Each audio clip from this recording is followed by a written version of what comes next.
नमस्कार, सभी दर्शकों का बहुत बहुत स्वागत। कन्या राशि पर विशेष चर्चा होगी।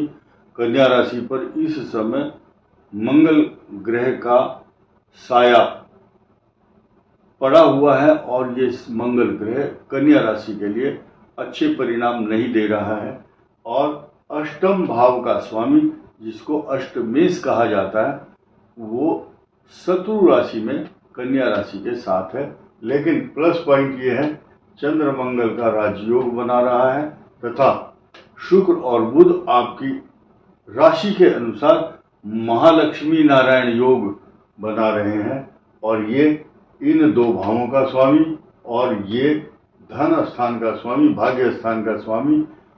जब ऐसी स्थिति में ये दो और ये दो इतने महत्वपूर्ण स्थान है, ये धन स्थान, कुटुंब, वाणी और भाग्य, कर्म स्थान एवं लग्न, तो जब इन दोनों के स्वामी यहाँ बैठ गए तो कन्या राशि को लगातार धन, वैभव, मान, सम्मान सब कुछ देंगे। तो कन्या राशि वाले और कन्या लग्न वाले भी, खास तौर से जिनकी कुंडली में उत्तरा, फाल्गुनी, हस्त और चित्रा नक्षत्र है, दोबारा रिपीट करता हूं, जिनके कुंडली के अनुसार उत्तरा, फाल्गुनी, हस्त और चित्रा नक्षत्र है, उनके लिए ये खास तौर से एप्लीकेबल होने वाला है वीडियो। और आपके लिए बुध और शुक्र जो है यहाँ बैठे हैं, तो आपको ये महालक्ष्मी नारायण योग बना रहे हैं। निगेटिव चीज क्या है वो सुनना भी जरूरी है। ये बृहस्पति आपको नौकरी, मान सम्मान, पैसा, जायदाद तथा पिता के लिए शुभ और नौकरी में उन्नति, प्रमोशन, और बहुत लोग ऐसे भी हैं जिनकी अभी नौकरी नहीं लग रही है। अब वो डिपेंड करता है कि आपकी महादशा कौन सी है। लोग तो हमारे मुख से जो शब्द निकला उसको एकदम छीन करके सेव कर लेंगे, अच्छा इसने बोल दिया ना, अब तो नौकरी मिलेगी, फिर नहीं मिलती। मान लिया आपका ग्रह अच्छा नहीं है, बोले ये बता आप क्यों नहीं मिली। भाई भाग्य तो आपका ही है, आपका ग्रह है, सिर्फ हम संभावनाएं व्यक्त करते हैं कि अगर आपकी कुंडली में कोरिलेट करता है ये ग्रह पॉजिटिव है तो आपको उसका लाभ मिलेगा। ये बृहस्पति आपके लिए अनुकूल चल रहे हैं जून 2026 तक, नोट कीजिए, जून 2026 तक ये आपको प्लस पॉइंट है। और बीच में 18 अक्टूबर से 6 दिसंबर तक ये मार्गी भी होंगे, इस भाव में आएंगे, तो आपके लिए और डबल विशेष फायदा देने वाले हैं।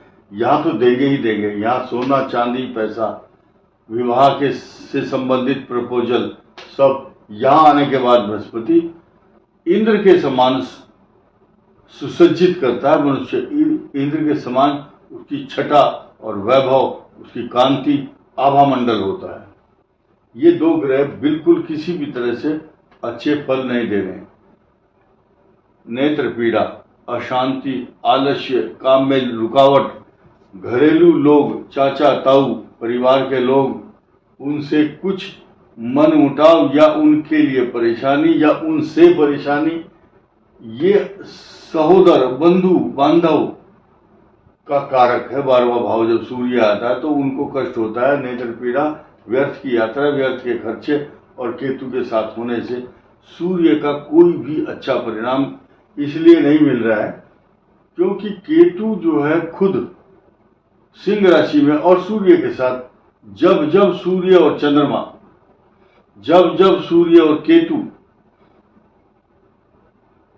और राहु, सूर्य राहु, केतु सूर्य, ये सब अच्छे परिणाम नहीं देते हैं। क्योंकि ग्रहण जब आता है यही लोग तो कारण बनते हैं। ये दो ग्रह राहु केतु का कॉम्बिनेशन सूर्य के साथ, अभी आप देखेंगे 7 सितंबर को होने वाले ग्रहण का जो दुष्प्रभाव है ये कन्या राशि को देखने को मिलेगा, क्योंकि इनके छठे भाव में चंद्रमा होगा। छठा चंद्रमा रोग कारक होता है और यह स्वास्थ्य का भी प्रतीक है कन्या राशि के लिए। जब निगेटिव थॉट्स, अशांति, तनाव, जुखाम, खांसी, छींक आना तथा पेट के रोग, नेगेटिव थॉट्स, चोट लगने का भय, क्योंकि अष्टमेश मंगल यहाँ बैठा है, चोट लगने की जो घटना है 13 सितंबर तक होने की संभावना है, तो इसलिए प्रिकॉशन लेना चाहिए।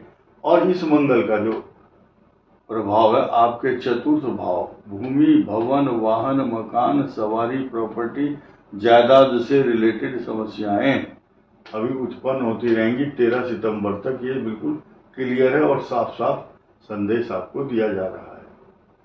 आपको समझना है और संभलना है और संवरना है आपको। तो ये सब ग्रहों का कॉम्बिनेशन तो बताया, साथ ही साथ मंगल शनि दोनों आपस में 180 डिग्री दाम्पत्य जीवन में आग लगाने के लिए तैयार बैठे हुए हैं। जो पति पत्नी शिक्षित, गुणवान, बुद्धिमान लोग होंगे वो बच पाएंगे, क्योंकि ज्ञान और बुद्धि और विवेक का स्वामी है बृहस्पति। उनके घर में इस प्रकार के तनाव नहीं होते। ये ईगो प्रॉब्लम ज्यादा है मंगल की। शनि टकराव से डरते नहीं है। तो जैसी ये दोनों टकराव की पोजीशन में आ चुके हैं, तो कन्या राशि के लिए, मीन राशि के लिए घर में अशांति, तनाव, चिंता तथा मैरिज लाइफ को डिस्टर्बेंस कर देता है ये बुरी तरह से। ऐसी स्थिति में जब मंगल यहां पर आएंगे, ये तारीख है 13 सितंबर से 27 अक्टूबर, तो यहां नुकसान नहीं होगा, क्योंकि मंगल की यहां पर दृष्टि, अष्टम भाव जो मृत्यु स्थान है, यहां पर स्वग्रही दृष्टि होगी। तो आपको सुरक्षित करने वाला ग्रह है।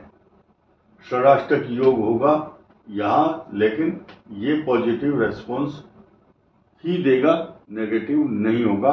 तो जिस तरह का जो अशांति, तनाव, कलह, क्लेश जो चल रहा है, उस पर निश्चित रूप से रुकावट होगी। आपको अपने पैसे पर नियंत्रण करना है। व्यर्थ की भागदौड़, व्यर्थ की चिंता, व्यर्थ की यात्राओं से अवॉइड करना होगा आपको खुद को।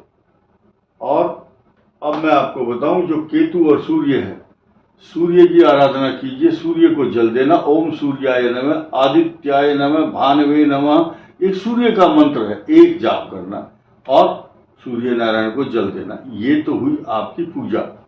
इन दोनों के लिए राहु केतु छाया ग्रह हैं। तो छाया ग्रह के लिए छाता, जूता, अन्न, जरूरतमंद व्यक्तियों के लिए, जिनकी ये छाया ग्रह खुश हो जाते हैं कब? जब आप किसी असहाय, जिसके ऊपर कोई साया नहीं है, अनाथ, कुष्ठ रोगी तथा नेत्रहीन विद्यालय जो है ना, जो बालक ऐसे हैं नेत्रहीन है, क्योंकि केतु भी नेत्रहीन है। ऐसा करने से आपका दान पुण्य सफल हो जाएगा। कई बार ऐसे ग्रहों के जाप अगर करते हैं घर में या मंदिर में या किसी से कराते हैं, तो उसके निगेटिव थॉट्स, निगेटिव इफेक्ट आपके ऊपर पड़ते हैं। आपने देखा होगा कभी कभी, आप गए थे हरि भजन को, ओटन लगे कपास। आप गए किसी पुलिस स्टेशन में या किसी से मदद मांगने के लिए, उसी ने आपका शोषण और दोहन कर दिया। होता है, कुछ लोग, पुरुष हो, महिलाएं हैं, पुलिस से मदद मांगने जाती है, पुलिस ही उनका शोषण कर देती है। ये बात पुलिस विभाग के लोगों को बुरी लग रही होगी। मेरा इंटेंशन उन लोगों को अपमानित करने का नहीं है या दोषारोपण। एक सामान्य रूप से अगर पुलिस ना कह करके कुछ और कहे, जैसे कुछ शहरों में देखें, कुछ डॉन होते हैं गुंडे टाइप, तो वो बोलते हैं ठीक है मैं तेरी मदद करूंगा। वो गया तो वही उसी के शिकार हो जाता वो। तो इसलिए ये जो केतु और राहु है, छाया ग्रह का दान करना शुभ रहेगा। और जब 7 सितंबर को ग्रहण होगा, छठे भाव में चंद्रमा होंगे, तो उस समय सफेद वस्तुओं का दान, सबको पता है। उसी दिन लोग फोन करना शुरू कर दें, अच्छा ये बताओ अब दान कौन सा करना है। ये सफेद वस्तुएं हैं, खान पान की, दूध, दही, सफेद वस्त्र, कोई भी दान कर सकते हैं और यथाशक्ति जितना आपसे बनता है ऐसा करना शुभ होगा। और ग्रहण के बाद जब ग्रहण समाप्त हो जाए उस समय दान करना, स्नान करना अच्छा रहता है। गर्भवती महिलाओं को खास तौर से 7 सितंबर को बहुत सावधानी रखनी होगी। उसके लिए जो एक स्पेशल चंद्र ग्रहण का जो वीडियो बनाया है आप उसको फॉलो कर सकते हैं, देख सकते हैं। उसमें सारी विस्तार पूर्वक, कोई बात ऐसी नहीं है जो उसमें नहीं दी गई है, आप सुन सकते हैं। इस वीडियो में इतना ही। धन्यवाद, नमस्कार।